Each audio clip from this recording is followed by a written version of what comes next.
마태복음 1장 23절 말씀 같이 보겠습니다. 시작. 보아라, 동정녀가 잉태하여 아들을 낳을 것이니 그의 이름을 임마누엘이라고 할 것이다 하신 말씀을 이루려고 하신 것이다. 임마누엘은 번역하면 하나님이 우리와 함께 계시다는 뜻이다. 아멘. 임마누엘, 하나님이 우리와 함께 계십니다. 이것은 기독교 신앙의 중요한 특징입니다. 하나님이 우리와 함께 계십니다. 매일 함께 하시는, 매일 나와 함께 하시는 하나님은 나와 매일 함께 하기 원하십니다. 그 마음, 그 사랑을 확실하게 보여주시려고 예수님께서 우리에게 오신 것입니다. 그것이 임마누엘이죠. 하나님이 우리와 함께 하신다. 보통 다른 종교들은 일반적으로 내면의 평화를 추구합니다. 물론 여기 안에는 기독교도 포함이 될 수 있습니다. 내면의 평화를 추구합니다. 사람은 종교를 왜 가지나 내 안에 평화를 얻고 싶어서, 그것을 추구하고 싶어서. 그러니까 사람이 추구해요. 평화를 주세요. 평화가 내 안에 이루어지게 해주세요. 또는 일반 종교는 인간이 이 낮은 수준에서 사는 것이 아니라 저 높은 수준, 신의 경지에 이르렀으면 좋겠다. 그러니까 내 안에 평화를 추구한다는 말을 다른 걸 바꾼 거죠. 나는 신처럼 그런 어떤 평온한 상태를 유지하면서 살고 싶다 해서 신의 경지에 이르는 것을, 깨달음을 얻는 것을, 모든 세상에 대한 이치에 대해서 통달하는 것. 그러니까 작은 일에 연연하지 않고 그렇게 경지에 올라서 살고 싶다라는 것을 추구합니다. 일반 종교들은 인간이 추구해요, 뭔가를. 근데 우리가 믿는 예수님을 믿는 신앙은 이렇게 말을 합니다. 성경은 이렇게 말합니다. 임마누엘, 하나님이 우리와 함께 계신다. 우리가 거기 올라가는 것이 불가능하기 때문에 하나님께서 먼저 우리에게 내려오신 임마누엘이라고 말씀합니다.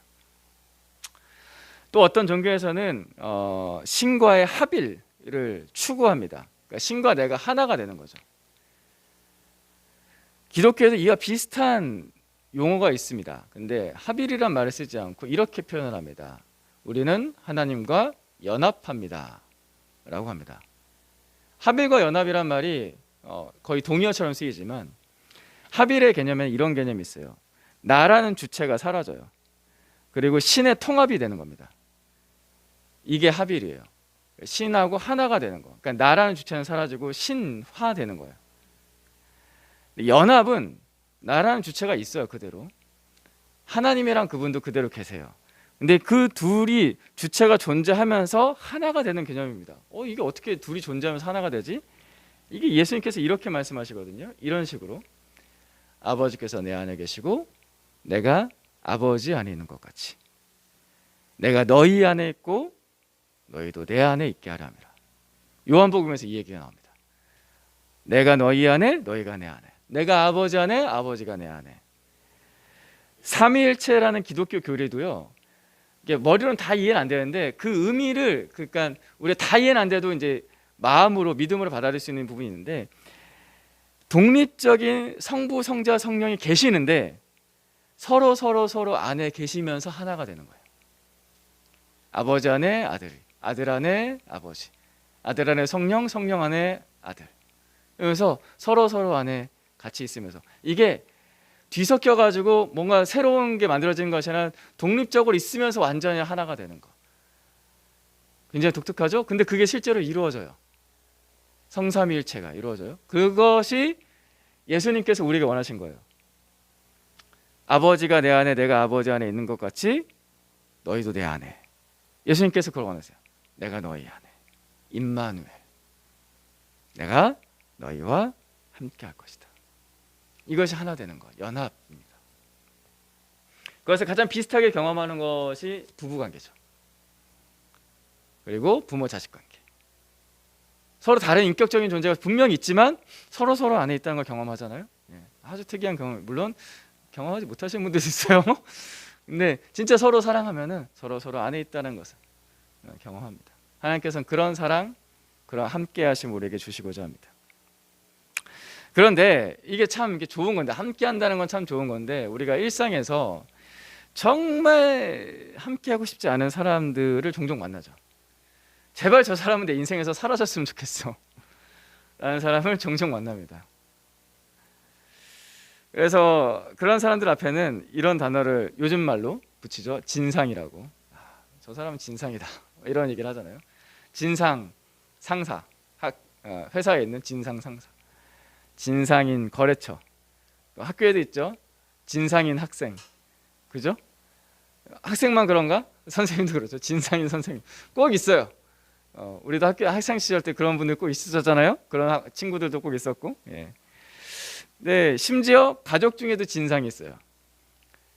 야, 이러면은 진짜 태어날 때부터 고생인 거예요. 가족 중에 진상이 있으면은 뭐 웃으면서 얘기할 얘기는 아닌데, 와, 어릴 때부터 엄청나게 고생하는 거예요. 도대체 왜 저 사람이 우리 가족이 일원인 거야? 그래서 누군가와 함께 한다고 했을 때 이게 원래 좋은 건데, 원래 너무나 좋은 건데, 안 좋은 경험 때문에 이 인간이 또 날 힘들게 하면 어떡하지? 라는 생각이 들 때가 있잖아요. 자, 이렇게 사람을 바라보는 시각을 하나님께 그대로 투영을 시켜서 바라보면은 하나님을 원래 있는 모습, 원래 있는 그 마음 본심 그대로를 받아들이지 잘 못하는 거예요. 그래서 하나님을 거부하게 됩니다. 하나님이 나한테 안 좋은 일 시킬까 봐, 하나님이 나한테 부당한 일 시킬까 봐, 하나님이 나한테 부담스러운 일을 얹어줄까 봐, 하나님이 나한테 더 무거운 짐을 더 얹어줄까 봐, 그 임마누엘 하나님 우리와 함께 계시다라는 말씀이 쉽게 마음에 안 와닿는 거예요. 그냥 그걸 거부하고 싶은 거죠. 저는 제 인생 하나 간수하기도 힘들어요. 근데 뭘 또 얹어주시려고 하냐. 종교는 의무처럼 느껴지고 그러면서 이제 좀 거부하게 되는 거죠. 그 마음을 이해합니다. 왜냐하면 세상살이가 그러니까요. 우리의 삶의 세상살이가 많은 사람들의 인간관계가 또 우리에게 주어지는 의무감들이 우리를 그렇게 힘들게 하고 뭔가 나한테 함께 한다는 게 마냥 좋지만은 않을 수 있거든요.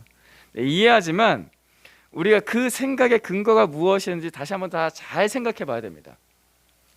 제발 사라졌으면 하는 그 사람, 그 진상인 사람들을 하나님께 투영시킨 건 아닌지, 그래서 그게 부담스럽고 힘든 게 아닌지, 나에게도 전혀 도움이 안 되고 자기 의무도 전혀 하지 않는 직장 상사나 학교 친구나 가족이나 그런 사람들을 생각하면서 하나님을 생각하는 건 아니지.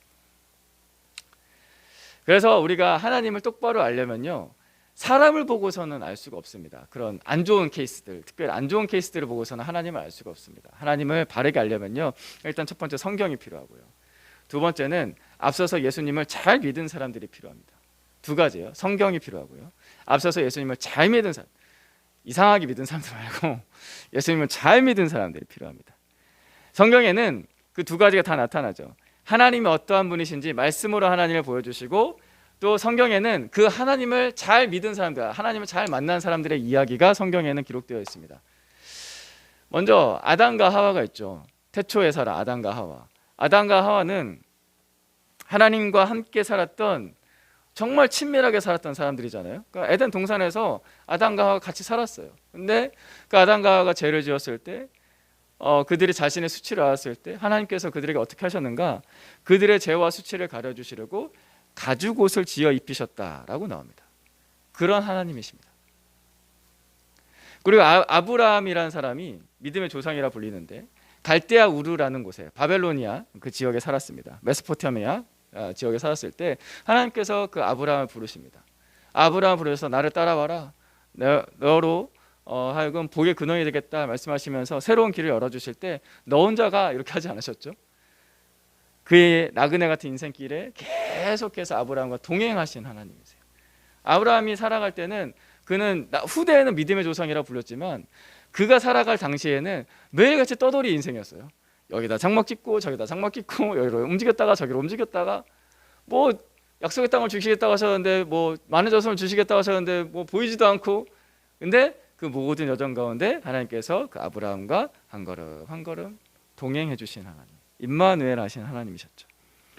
그리고 구약에 또 유명한 인물은 모세가 있죠. 모세가 시내산에서 하나님께 부르심을 받습니다. 근데 그 전에는 사실 모세는 살인자의 죄를 짓고서 미디안 땅에서 방황하고 있었죠.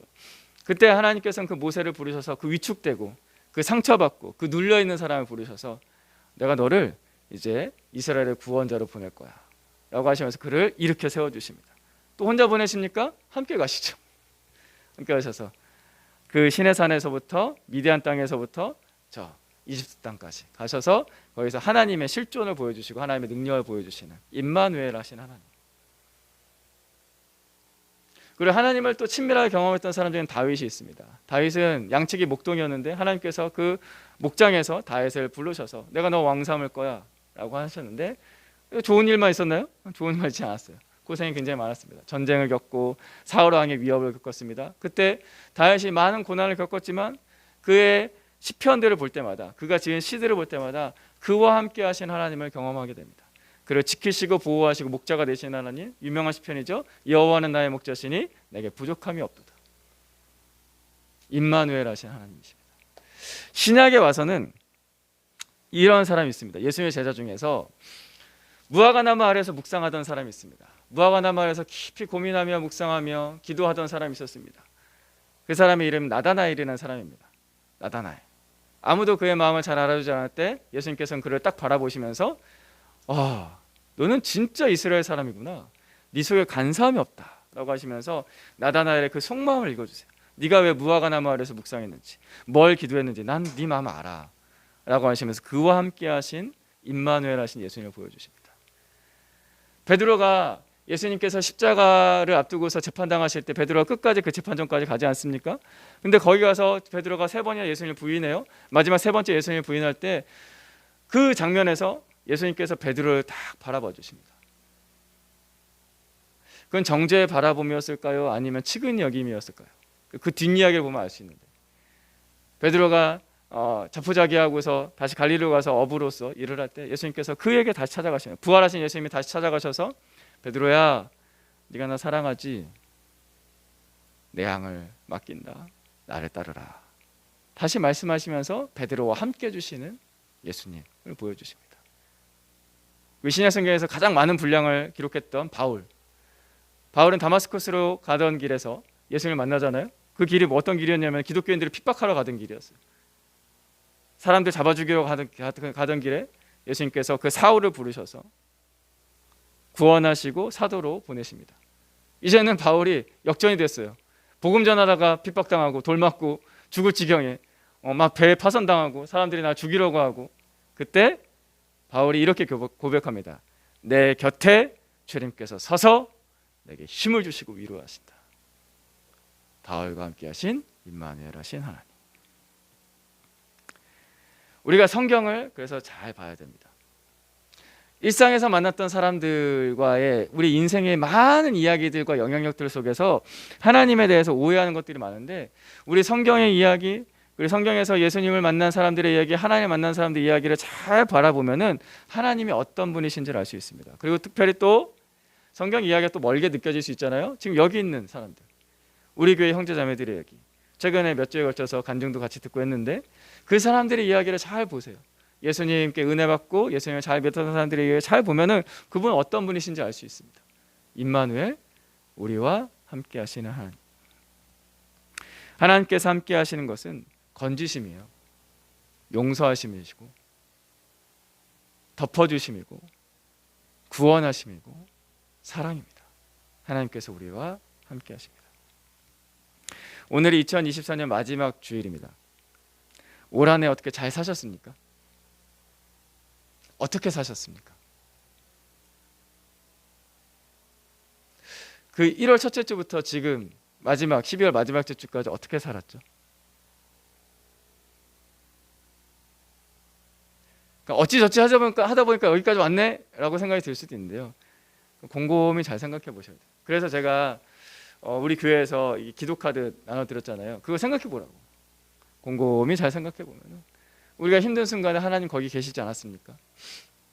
우리가 아플 때 하나님 거기 계시지 않았습니까? 오늘 아픈 형제자매들 많은데 지금 아픈 자리에 하나님 계시지 않습니까?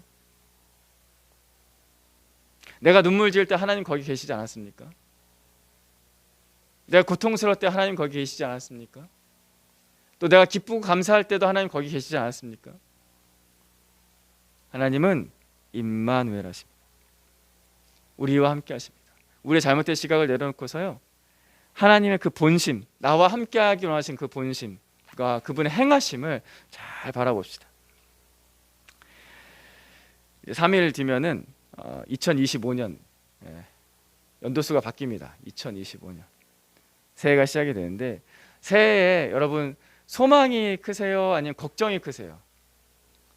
자, 나는 소망이 크다 1번. 나는 걱정이 크다 2번. 1번 나는 소망이 크다. 예, 소망이 크다. 오, 그래, 좋습니다. 나는 걱정이 크다. 예. 네, 그렇죠. 걱정 반 소망 반. 네, 딱 이렇게 나눠지네요. 대충 이렇게 3분의 1, 3분의 1, 3분의 1 나눠지는 것 같습니다. 이 대한민국의 탄핵 정국이 빨리 해결돼야 되는데 저는 그렇지 못해서 좀 불안합니다. 외교 상태도 너무 좋지 않고 경제 상태도 너무 좋지 않아서 지금 환율도 너무나 오르고 있고 환율이 오르니까 기름값이 같이 껑충껑충 뛰고 있죠. 그럼 당연히 이제 전체 경제에 영향을 미치게 되는데 이제 좋지 않습니다. 이게 법대로 하면 되는 것인데 왜 그렇지 않았는지 자꾸 회피하는지 모르겠습니다. 그래서 불안한데 그런데요, 이 임마누엘이라는 하나님의 말씀을 받았던 사람들은 다 불안했던 사람들이고요, 두려웠던 사람들입니다. 이 말씀을 받은 어떤 한 사람이 있었을 거 아니에요? 예. 우리가 같이 읽었던 마태복음 1장 23절에 나오는 이 말씀을 받았던 사람은 요셉입니다. 20절에 나오죠. 요셉이 이렇게 생각하고 있는데 요셉이 뭘 생각하고 있었냐면은 약혼한 마리아가 있었는데 이 마리아가 자기 아내가 될 사람인데 자기 아이가 아니라 자신의 아이가 아니라 다른 사람의 아이를 배웠다는 거예요. 다른 사람의 아이를 가졌대요. 얼마나 화가 나고 두렵고 걱정스러운 일입니까? 그래서 조용히 파혼을 해주려고 했습니다. 이런 걱정을 하고 두려워하는 가운데 하나님께서 요셉에게 찾아오셔서 이렇게 말씀하신 거예요. 두려워하지 마. 임마누엘, 내가 너와 함께한다. 하나님이 우리와 함께 계신다.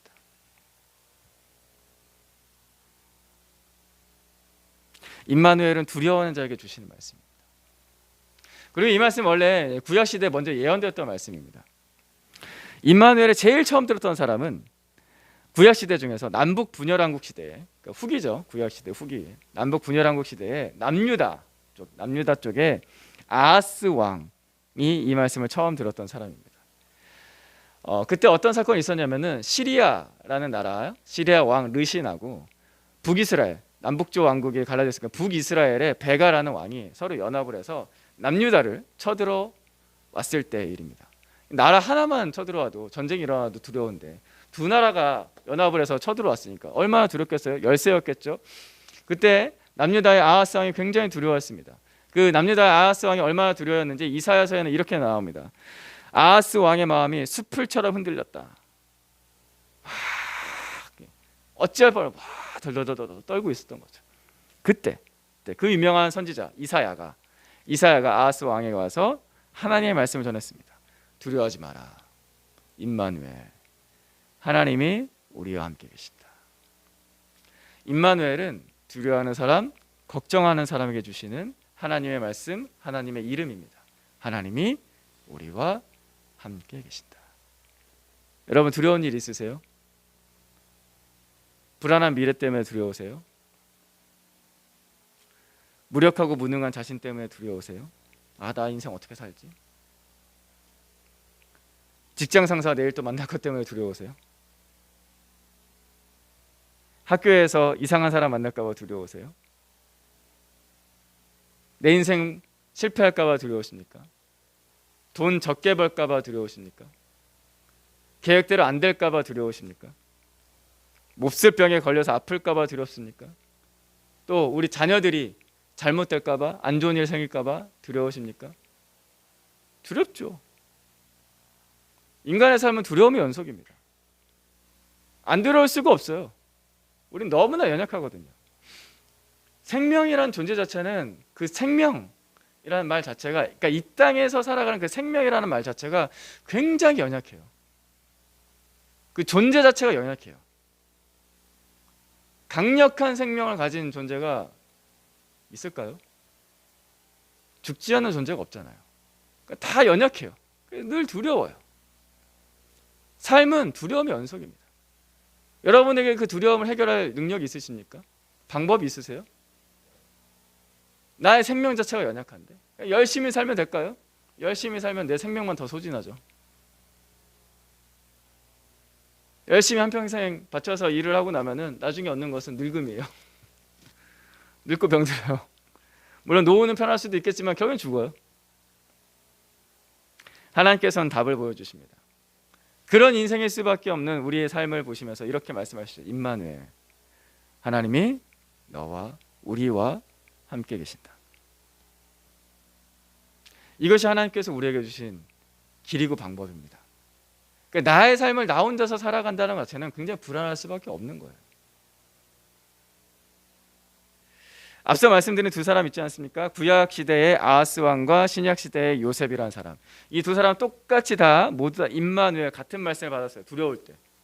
그런데 아하스 왕은 믿지 않았습니다. 그 말씀을 믿지 않아서 그 은혜를 누리지 못했습니다. 그 은혜를 받지 못했습니다. 반대로 요셉은 믿음으로 그 말씀을 받았습니다. 그 이름을 받았습니다. 임마누엘, 하나님 우리와 함께 하시지. 그래서 하나님께 은혜를 입었고 하나님의 특별한 보호하심을 받았습니다. 우리가 이렇게 믿을 때 증거가 필요하죠. 증거가 필요한데 뭐가 있어야지 믿잖아요. 그죠?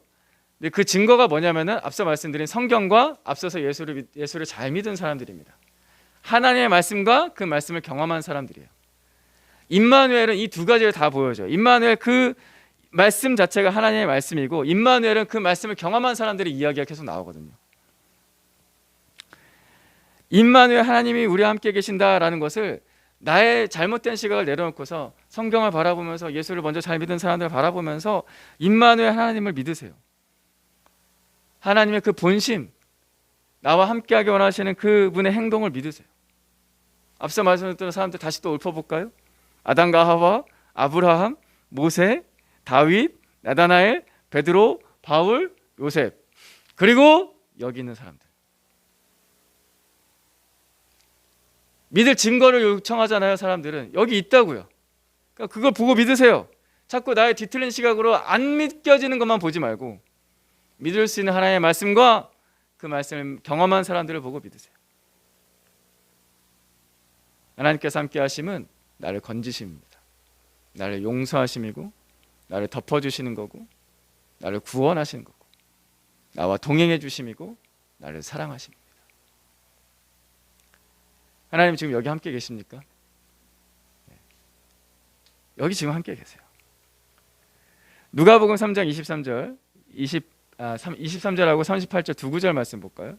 23절 먼저 읽어주시죠. 시작.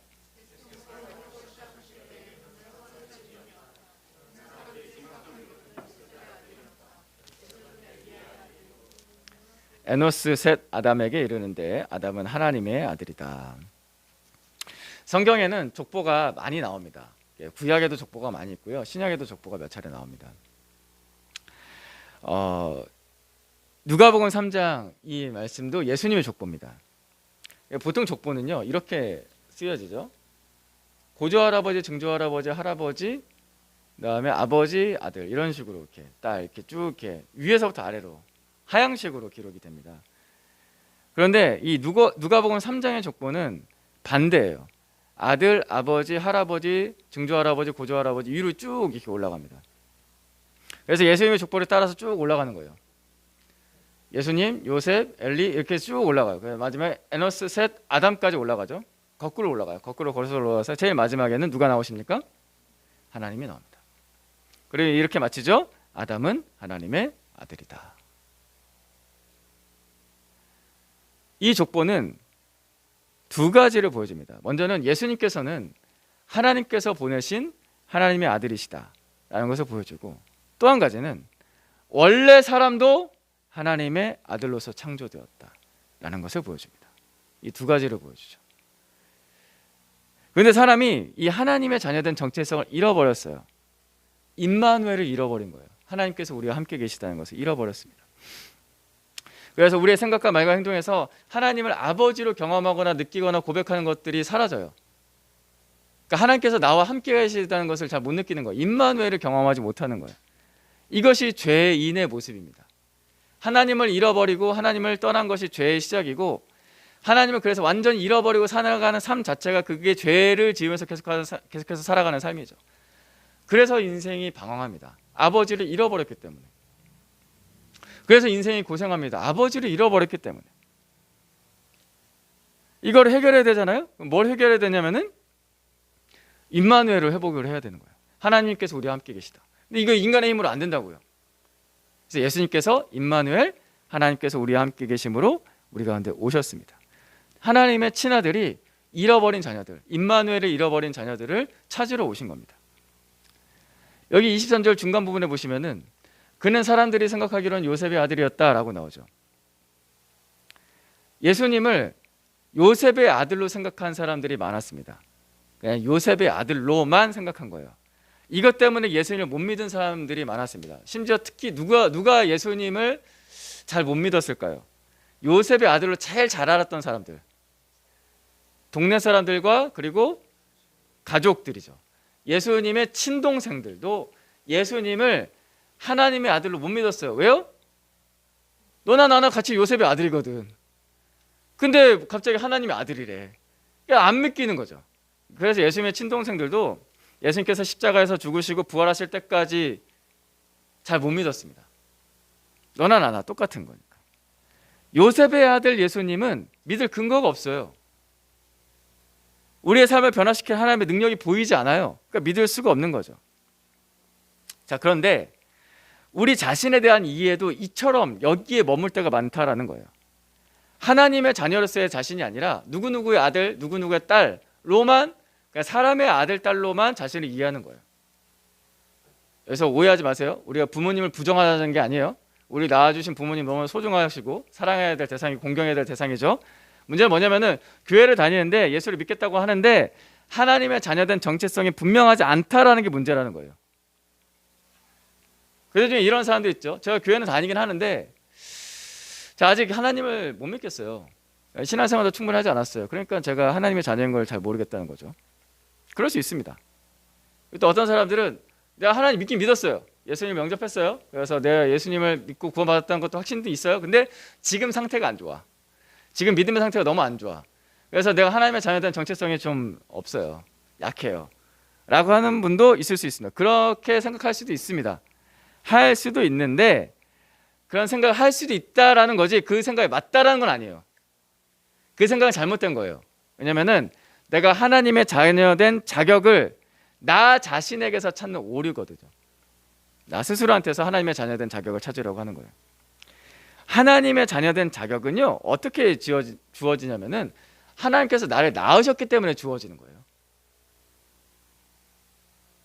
자녀가 어떻게 자녀의 자격이 주어집니까? 자녀 스스로 자격이 주어집니까? 엄마 아빠가 자녀를 낳아야지 애가 자녀가 되는 거잖아요. 그러니까 하나님께서 나를 낳으셨기 때문에 내가 자녀가 되는 거예요. 하나님의 자녀됨은 예수 그리스도께서 우리에게 오셔서 임마누엘 하셔서 우리가 그분을 영접할 수 있었기 때문에 하나님의 자녀된 자격을 얻는 거예요.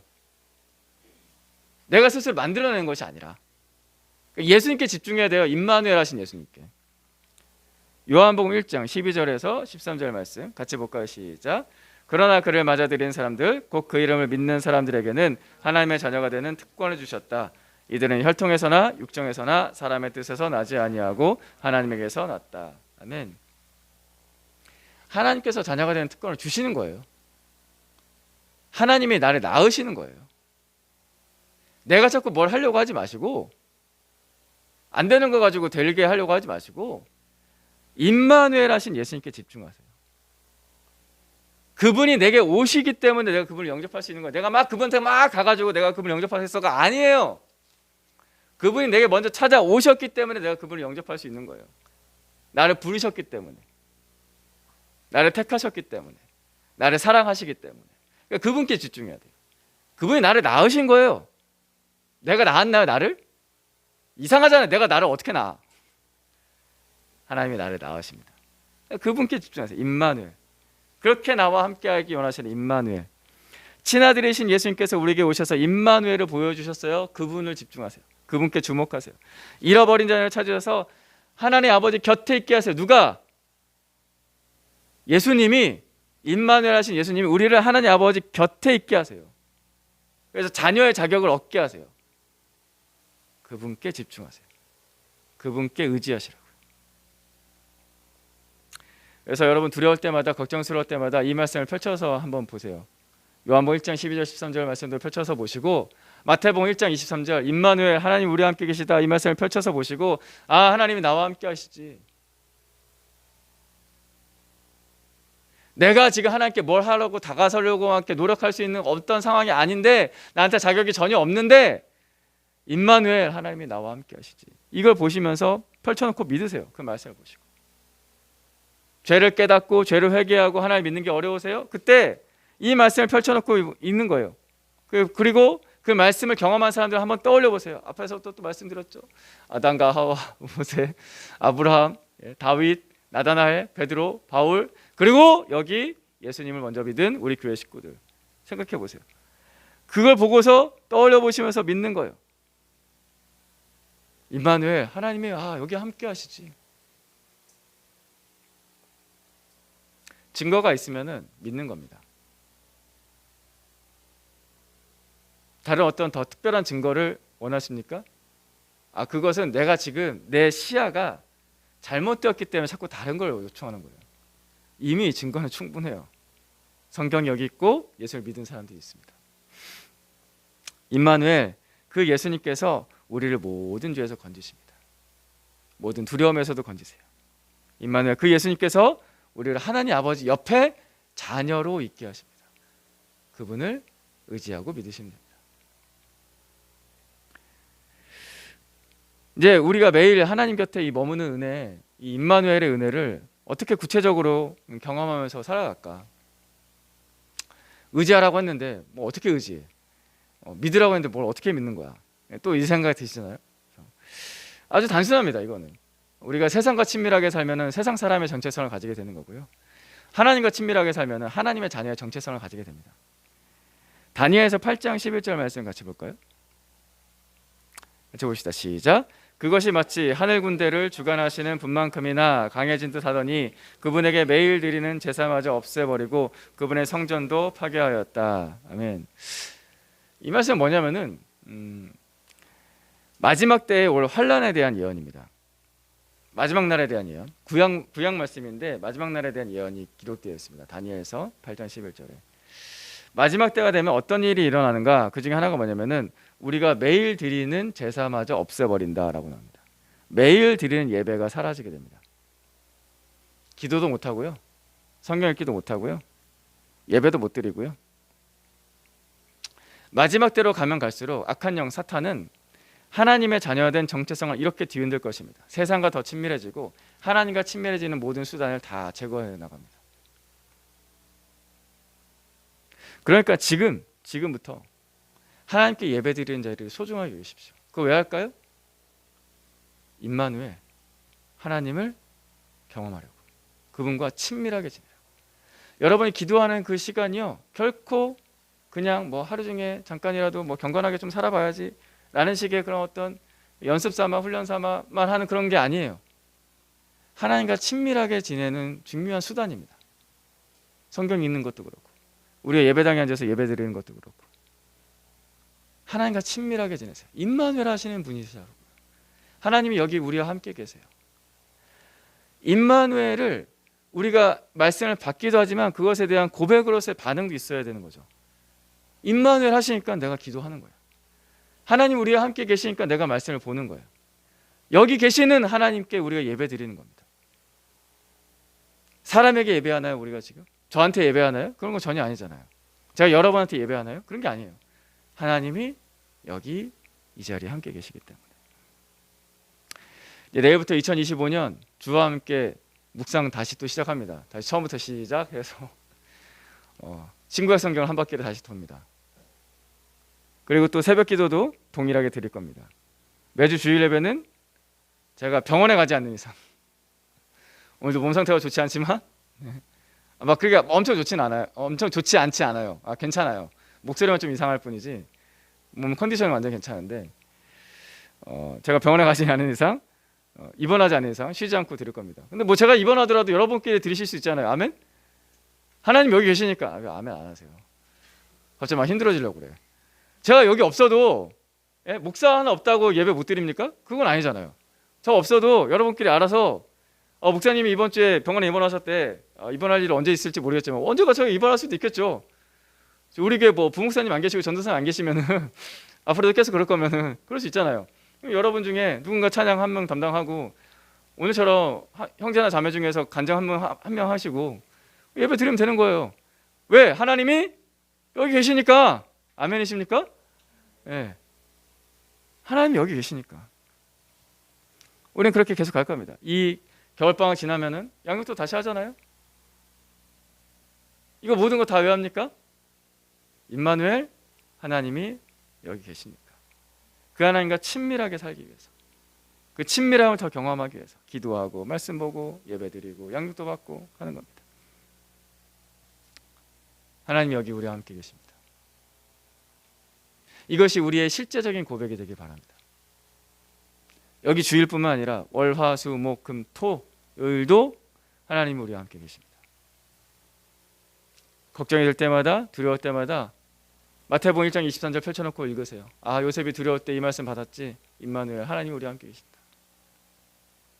그래서 그 하나님을 깊이 경험하기를 원합니다. 우리가 이렇게 기도했으면 좋겠어요. 하나님 여기 계시니까 제가 기도의 자리에 앉기만 해도 임마누엘의 은혜를 주십시오. 하나님 여기 계시니까. 하나님 여기 계시니까.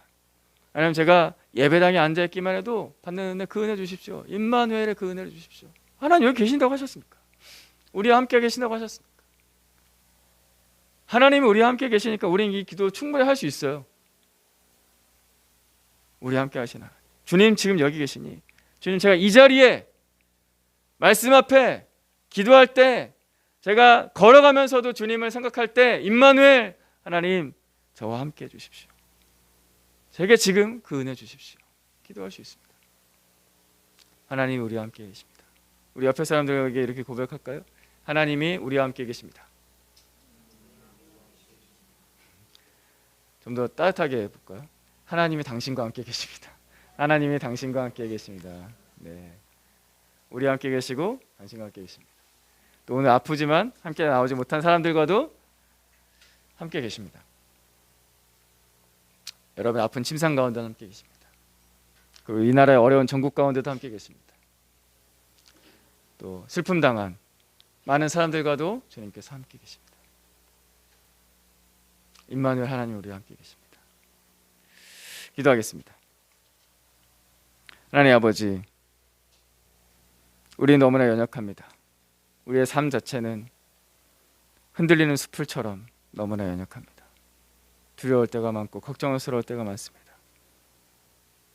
그래서 주님이 필요합니다. 임마누엘 예수님, 우리와 함께 하셔서 우리를 건져주시고 우리를 용서하시고 우리를 덮어주시고 우리를 구원하시며 우리와 동행해 주시고 우리를 사랑하여 주십시오. 두려워하지 말라 임마누엘, 하나님이 우리와 함께 계시다. 이 말씀으로 오늘을 살고 내일을 살기로 합니다. 예수님의 이름으로 기도드립니다. 아멘.